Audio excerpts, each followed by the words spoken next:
Hola, ¿qué tal? En esta ocasión vamos a ver el tema, la medición en las ciencias sociales y los criterios de fiabilidad. A compartir pantalla y podamos seguir esta explicación. Bien,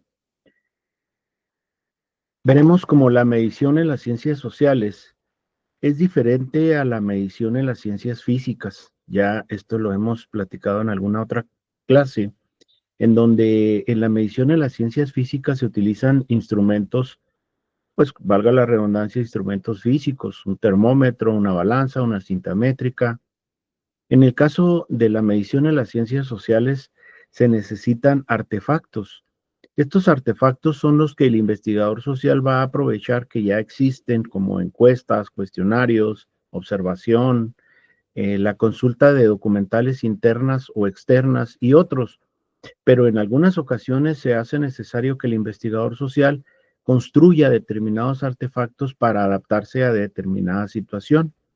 Aquí va a ser muy importante que lo que va a observar el investigador van a ser actuaciones de las personas, reacciones, formas de contestar, las respuestas y todo aquello que le ayude a determinar cuál es el valor que le va a otorgar a estas respuestas. Vamos a esta parte en donde vamos a tener que tener siempre una unidad de comparación. Cada vez que vayamos a realizar una entrevista, deberemos de haber consultado algunas otras similares para poder comparar qué respuestas son las normales, cuáles son las respuestas que nos deben de interesar. Aquí el problema va a ser traducir estos conceptos a los números. Se dice como un ejemplo, decía este investigador, ese Stevens, que se puede medir la riqueza o la clase social de una persona, pero no se puede medir a la persona. Bien, debemos de buscar que el lenguaje de los conceptos, de los constructos, se homologue con el lenguaje de los números. Este es un proceso en el cual el resultado que se va a obtener va a ser de tipo numérico. Es decir, aquello que estamos observando o aquello que ustedes están observando va a traducirse o se debe de traducir a un valor numérico para poder utilizarlo, en este caso, en los cuadros estadísticos. A esto se le llama operativización, cuando le damos un valor a las características que estamos observando. Retomando ese lema, ese dicho que les mencioné anteriormente, esa frase, ¿cómo medimos si una persona es buena o es mala? Es algo muy complicado. No es tan sencillo poder establecer esto. Ahí es donde estriba precisamente el problema. Hay que pensar y hay que tener en mente que lo que vamos a medir es una propiedad o alguna característica, en este caso, de lo que estamos observando. A esto habrá que darle una dimensionalización a cada concepto para poder elaborar indicadores que nos sirvan para poder hacer un estudio estadístico. En pocas palabras, medir significa expresar la propiedad, pero en términos de valores, es decir, en términos numéricos, asignando cifras. Obvio que para hacer este trabajo, esta operativización, debemos de seguir reglas para que sea siempre lo mismo. Hay que distinguir los diferentes niveles de medición para poder establecer criterios que nos permitan ir de lo general a lo particular. A veces tendremos que utilizar un criterio más amplio para poder observar y calcular lo que estamos, en este caso, investigando. Un ejemplo muy claro es cuando se mide la peligrosidad de algún delincuente. Es difícil llegar a hacer esto y si vemos algunos casos que ha habido en la historia, como Ted Bundy o como este delincuente que se le clasificó en su momento como el delincuente más sexy del mundo, porque pues para algunas personas, especialmente las mujeres, pues se les hacía atractivo.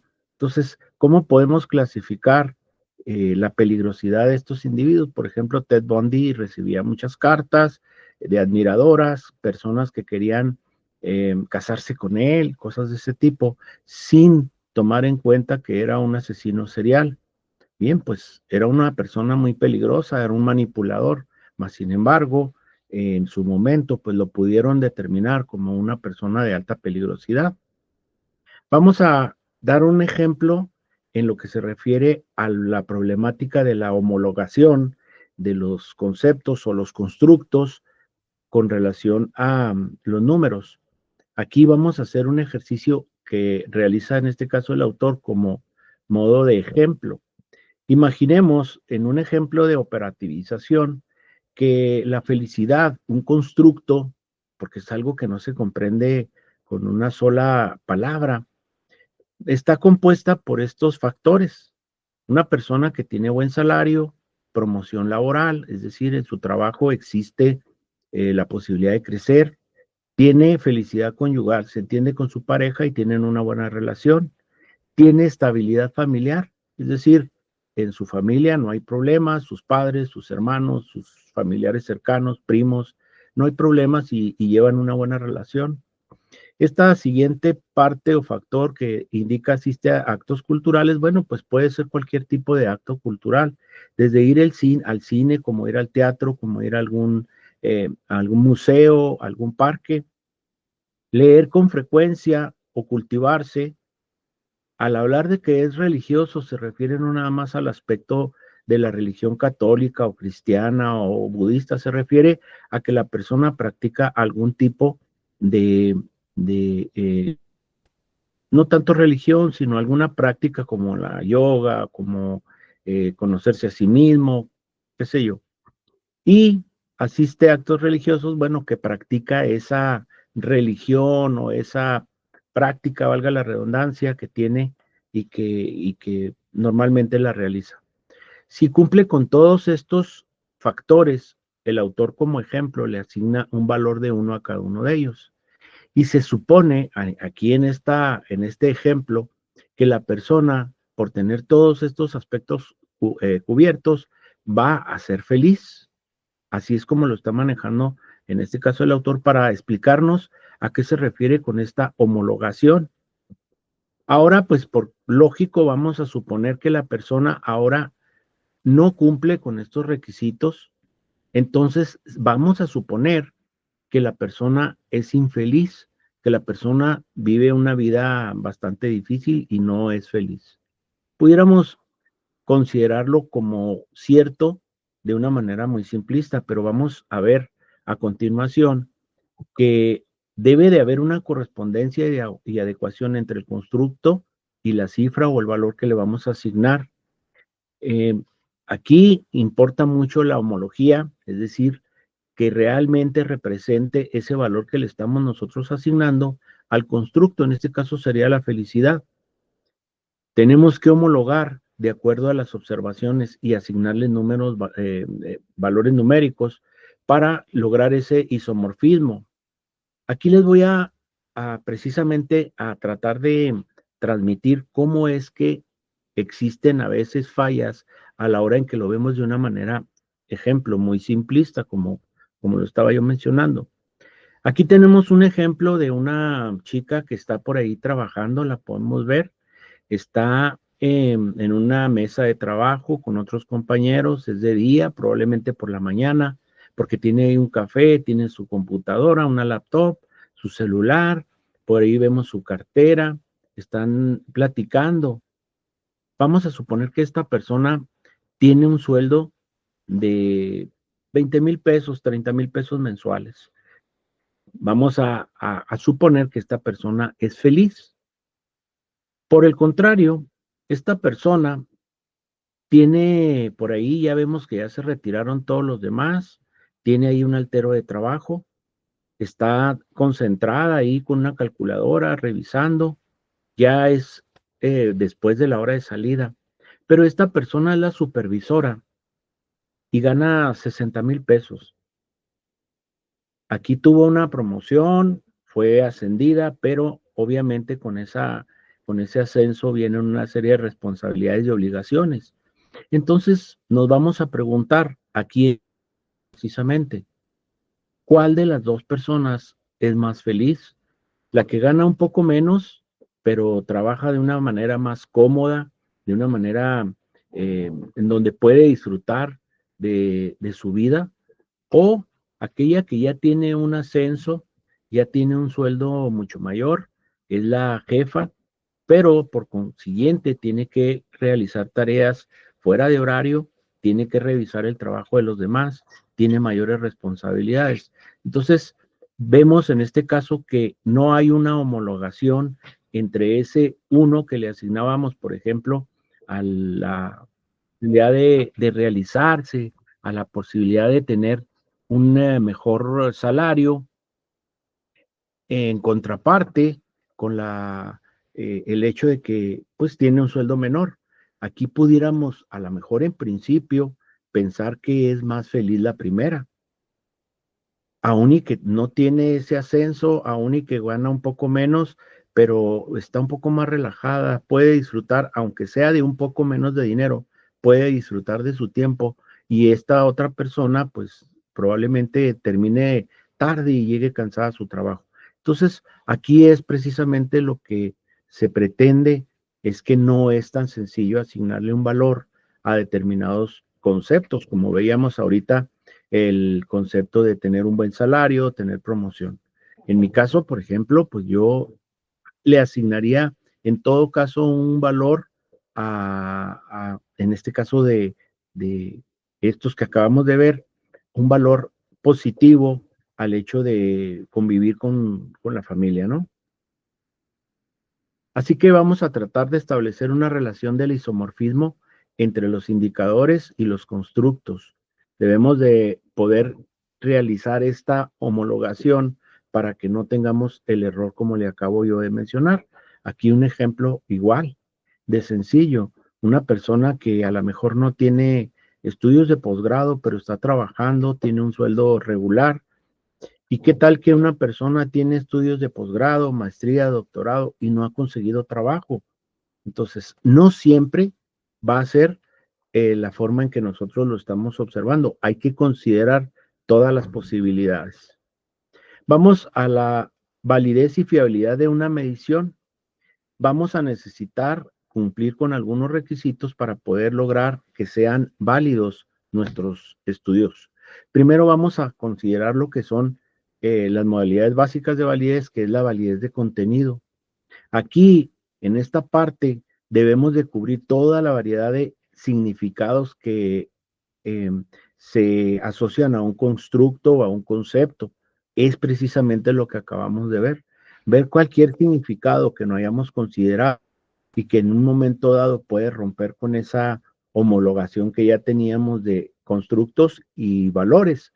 Entonces, hay que considerar toda la variedad posible, como lo acabo yo de mostrar ahorita en un ejemplo.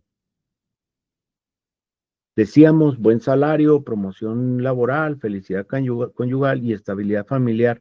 Y vamos a suponer que cubriendo todos estos requisitos, la persona es feliz, pero vuelvo al ejemplo. Una persona que tiene buen salario, que ya fue sujeto de una promoción laboral, ya tiene por ahí un puesto mayor, no necesariamente va a ser feliz. Les voy a poner un ejemplo más real. Cuando yo era jefe del departamento de peritajes, pues yo era feliz, tenía mi horario, tenía un ascenso, y recibía una compensación, aparte de mi sueldo, yo tenía el control del departamento y lo conocía todo de pe a pa, no tenía ningún problema. Más sin embargo, pues en ese tiempo y durante mucho tiempo yo he tenido una muy buena relación con mi esposa, con mis hijos, con mi familia. O sea, puedo decir que cubría estos factores o requisitos. Pero resulta que yo no salía a las 3 de la tarde a comer. Yo tenía que esperarme a que se terminaba todo el proceso ahí en peritajes.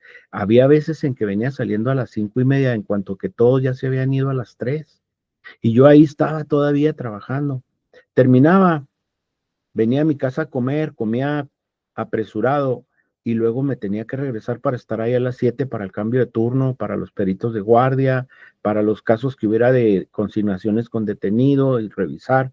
Y se suponía que iba de 7 a 9, pero muchas ocasiones, pues yo me tenía que quedar, había un accidente grave y era a las 8:30 y ya tenía que estar yo hasta que se desarrollaba todo el proceso, hasta las 10:30, 11, y venía llegando a mi casa pues a las 11:30, 12 de la noche. Había ocasiones en que yo era el jefe de peritajes y por esa razón, pues me hablaban con asuntos a medianoche, a la 1 de la mañana, a las 3, asuntos graves, y tenía que acudir porque era mi responsabilidad. Entonces, no siempre el tener necesariamente ya una promoción o algo así, no siempre va a ser un concepto de felicidad hablando de ese constructo. Por eso es necesario cubrir todos los significados posibles en un constructo o en un concepto. También hay que considerar qué es lo que vamos a esperar, teóricamente, qué se espera de una determinada situación.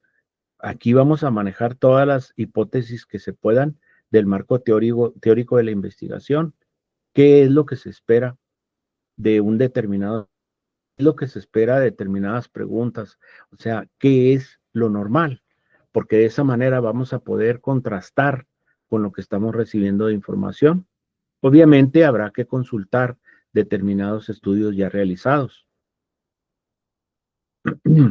Vamos con la validez de criterio. Esta nos indica que debemos de tener un criterio o algo con qué comparar, o sea, indicadores alternativos. Por eso yo les mencionaba, en este caso concreto, con qué vamos a comparar, en este caso, el ejemplo de lo que se refiere a la felicidad, con qué lo vamos a comparar, con buen salario, con promoción, con felicidad, con estabilidad, o con lo que la persona realmente desea y no tanto con este tipo de metas que a veces son las metas que nosotros tenemos de manera general.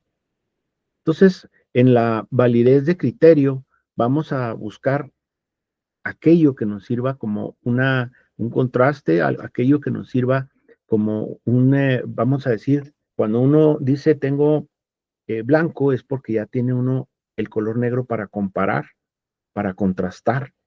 Entonces tenemos que buscar también otros indicadores, aparte de los que ya estemos manejando, que nos ayuden a complementar la información.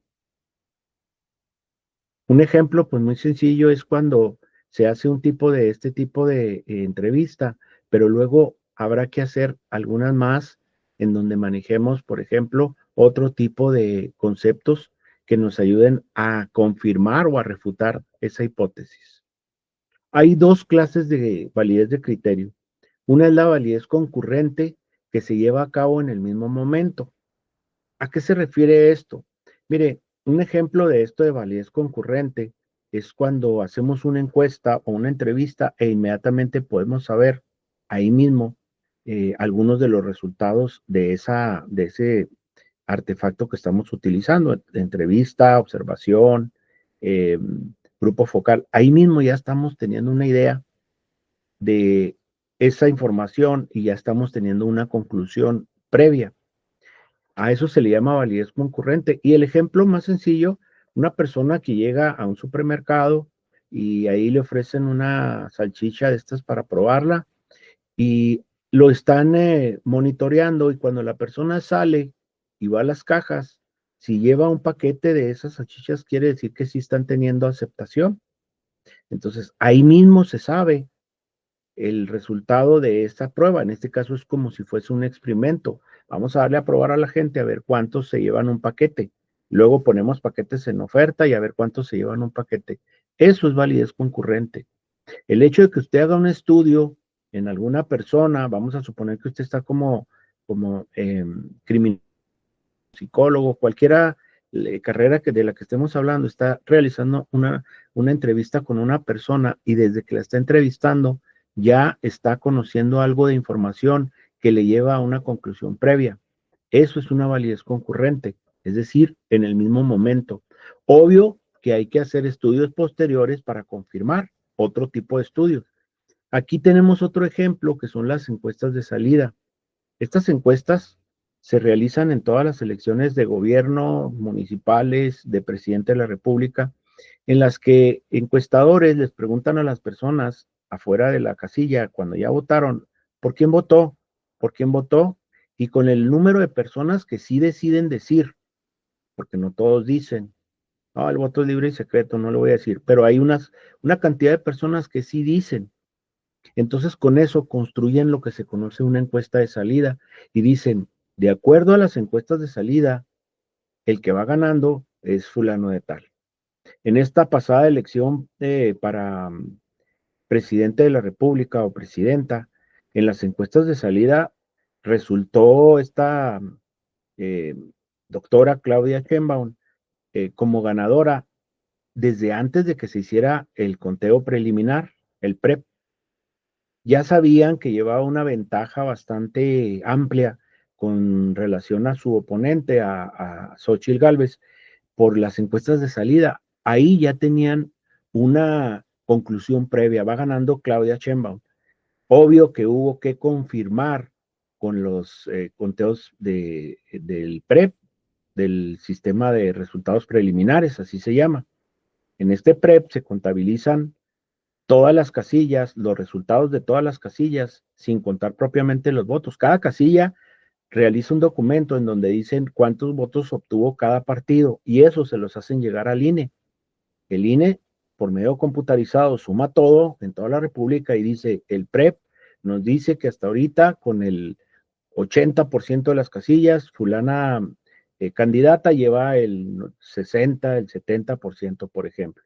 Y dicen, esa tendencia ya es irreversible. Ya después confirman, vuelven a confirmar cuando hacen el conteo final. Entonces, la validez concurrente es algo que vamos a poder conocer en el mismo momento. Existen algunos artefactos, algunas preguntas que nos llevan a una conclusión en el mismo momento. Y luego tenemos la validez predictiva.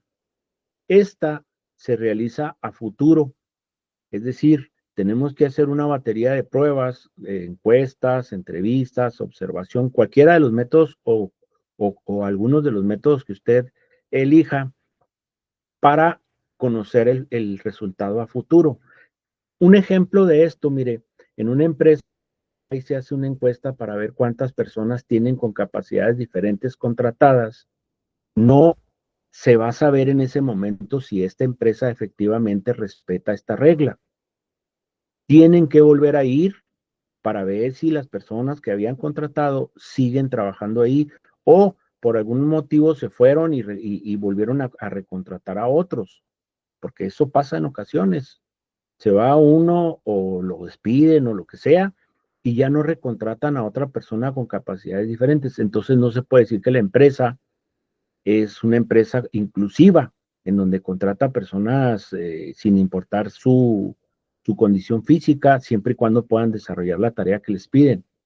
Entonces, otro ejemplo es el éxito o el fracaso en una universidad. En todas las universidades entran, se matriculan un número de estudiantes y casi siempre hay alguna deserción, algún porcentaje de deserción. No se sabe qué cantidad, no se sabe que si en la universidad ya existe, desde el momento de la matrícula, si existe deserción, porque todavía no ha empezado el semestre o el tetramestre o el año escolar. Hasta que no avanza 3 meses, 4 meses, se puede saber qué porcentaje de deserción existió. En claustro también sucede. Entran, por ejemplo, entraron a psicología en este tetramestre pasado, en el grupo de primero, entraron, vamos a decir, 30 alumnos y por ahí se fueron algunos, 5, 4 más o menos. Hay un nivel de deserción muy bajo, pero sí lo hay. Hay un determinado número de estudiantes que una vez que se enteran de la carrera o que no les gusta y dicen, no, pues no es lo mío, otros se dan cuenta que ya están en la universidad, que ya no es como en la prepa, que ya no es algo así simple, sino que ya son estudios profesionales y pues no pueden con la carga y se van. Hay muchas razones por las que pueden desertar los estudiantes, otros porque simple y sencillamente no les gusta estudiar y pues entraron como una especie de cumplir con un requisito con la familia, con papá, con mamá, voy a meterme a estudiar, pero a la hora de la hora se dan cuenta de que no les gusta el estudio. Entonces, esto se conoce solamente pasando un determinado tiempo. A esto se le conoce como validez predictiva. Para aumentar la fiabilidad, vamos a mencionar estas recomendaciones. La primera es aumentar el número de indicadores. O sea, si usted tiene determinadas características para una determinada situación o comportamiento, hay que aumentar el número de indicadores, características que detectar, que no sean, vamos a suponer que usted está clasificando el nivel de peligrosidad o el nivel de ira de una persona que no tiene control de la ira, por ejemplo, y usted sabe de 3 o 4 indicadores que le indican, valga la redundancia, que esa persona tiene ese problema. Bueno, hay que aumentar, hay que leer, hay que documentarse para ver qué más indicadores aparte de esos. También hay que eliminar aquellos que sean poco claros. Por ejemplo, en los cuestionarios, las preguntas abiertas, yo siempre les digo, no nos ayudan en mucho porque se les da muchas respuestas de diferente índole, con muchas interpretaciones. Por eso es mejor los cuestionarios de una manera cerrada, que uno ponga las respuestas y las respuestas que van a ser indicadores en este caso. Mire, aquí un ejemplo de cómo en un momento dado yo les había hablado del sesgo en las preguntas o poco claras. Mire, por ejemplo, aquí, si yo en un cuestionario, en una encuesta, pongo el aborto, se pretende conocer su opinión con relación a este importante tema de actualidad. Y la primera pregunta digo, ¿qué opina usted del aborto? Y pongo esta imagen. Probablemente con esa imagen estoy induciendo a que me respondan de una forma. ¿Por qué? Porque va a haber quien diga, no, pues cómo voy a ser partícipe de matar a un bebé como el que se está viendo ahí. Igual si pongo una imagen de este tipo. Pero qué tal que yo pongo esta imagen y en vez de hacer la pregunta que hice, la cambio y luego le pongo, ¿está usted de acuerdo con el derecho de la mujer a decidir sobre su cuerpo? Esta es una pregunta sesgada en donde yo estoy pretendiendo que usted responda que sí, que la mujer tiene derecho a decidir sobre su cuerpo, pero implícitamente le estoy diciendo que sí está de acuerdo con el aborto y me está diciendo que sí. Y aquí ya la imagen yo ya la cambié. Entonces, este tipo de preguntas eh, sesgadas pueden confundir a la persona que nos va a responder. Otra recomendación es estandarizar las condiciones en lo que se va a hacer, en las que se va a hacer el proceso. Por ejemplo, el cuestionario eh, de una encuesta que se va a realizar ya presume la respuesta, la presupone, como ahorita les acabo de mencionar. Las preguntas no deben de ser realizadas con una influencia del encuestador. Nosotros con nuestra conducta podemos darle que estamos en desacuerdo con su respuesta o que estamos a favor de lo que nos respondió. Y a veces el contexto no va a coincidir con el sentido de la respuesta. Entonces hay que tener en cuenta esto, cómo se lleva a cabo esta encuesta para poder lograr imparcialidad. Las pruebas y las preguntas tienen que ir de menos a más, es decir, a menor dificultad en lo que se refiere a las preguntas, más fiabilidad vamos a tener. Si hacemos preguntas muy complicadas, va a haber personas que no las entiendan.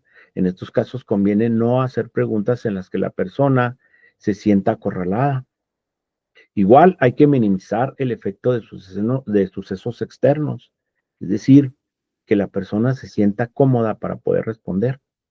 Estandarizar las instrucciones con los encuestadores, que siempre sean las mismas instrucciones. Para calificar tenemos que tener procedimientos que sean bajo una regla para no calificar unos de una forma y otros de otra. Y es muy importante también tomar el tiempo que se va a requerir para la medición. Si es observación, si es encuesta, si es cuestionario, hay que tener muy en cuenta el tiempo que se va a utilizar, porque a veces demasiado tiempo cansa al entrevistado o al encuestado y termina por no responder un determinado número de preguntas que vienen ahí. Bien, hasta aquí vamos a llegar en este tema. Espero que haya quedado lo más claro posible. Recordarles que por ahí se agrega en lo que es el resumen y asimismo temario con preguntas que les pueden apoyar en el examen. Gracias y nos vemos.